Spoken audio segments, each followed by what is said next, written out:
Bonjour à tous, pour cette première vidéo, je vais vous présenter le jeu La chasse aux monstres. Vous le trouverez maintenant dans une autre version puisqu'il a été réédité. C'est un petit jeu que les jeunes enfants aiment beaucoup en principe et encore plus la nouvelle version parce qu'ils en ont fait quelque chose de vraiment sympa avec un vrai placard par exemple. Donc La chasse aux monstres, c'est un jeu de mémoire et un jeu coopératif. On joue tous ensemble contre le jeu et on perd ou on gagne ensemble. Le but du jeu va être d'envoyer les monstres imaginés par les enfants au placard. On a gagné le jeu quand on a réussi à envoyer tous les monstres au placard. Donc évidemment, on peut choisir de mettre moins de cartes au départ pour que le jeu dure moins longtemps. Et on a perdu si on se retrouve encerclé de monstres. Donc comme vous pouvez le voir, chaque monstre indique en haut à droite un objet. C'est en fait cet objet qu'il va falloir retrouver parmi les cartes ici pour pouvoir effrayer le monstre et l'envoyer au placard. Donc pour installer le jeu, on commence avec un monstre autour du lit. On place les cartes face cachée, on les mélange. Et c'est au premier joueur de jouer. Donc le premier joueur va devoir essayer de retrouver le symbole indiqué sur la carte du monstre. Donc c'est à moi de jouer, j'avais repéré qu'il était ici, donc j'ai gagné. Je peux envoyer le monstre en lui disant « Monstre, va au placard ». On fait alors apparaître un nouveau monstre et c'est au joueur suivant de jouer. Si le joueur se trompe, qu'il ne retourne pas la carte avec le même symbole, on va alors retourner une première carte du monstre principal. Et en fait, pour chaque erreur effectuée par les joueurs, on va retourner une carte jusqu'à ce que le monstre soit complètement retourné.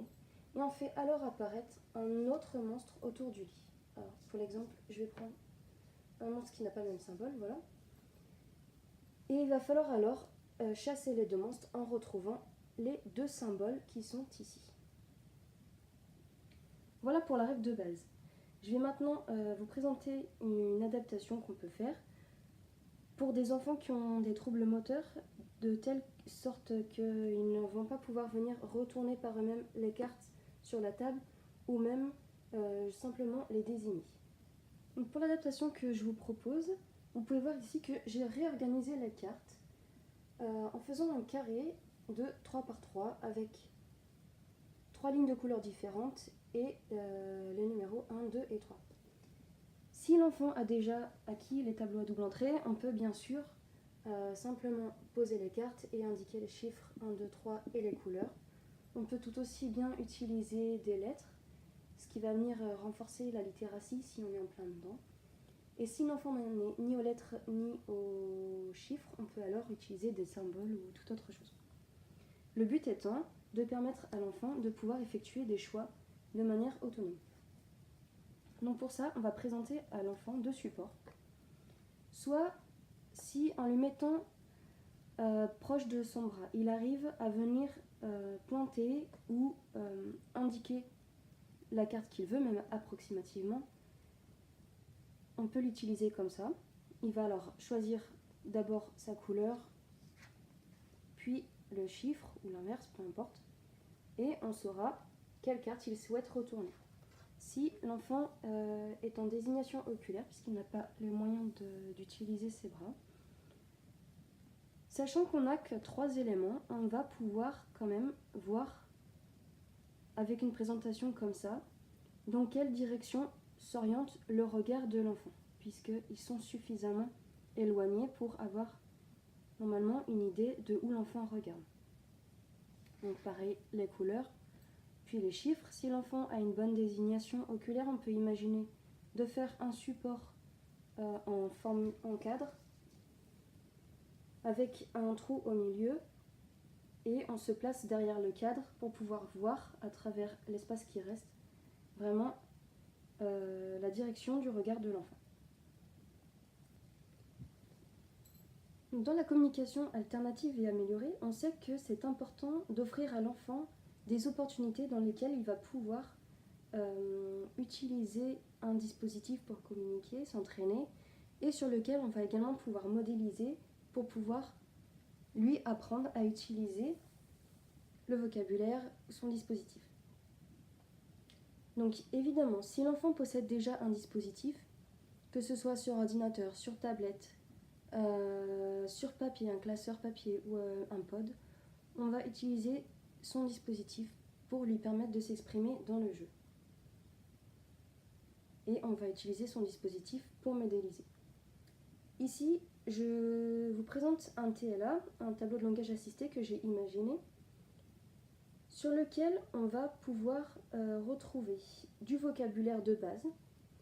Donc je, tu, on, ne pas, encore, vouloir, regarder, aimer, jouer, arrêter.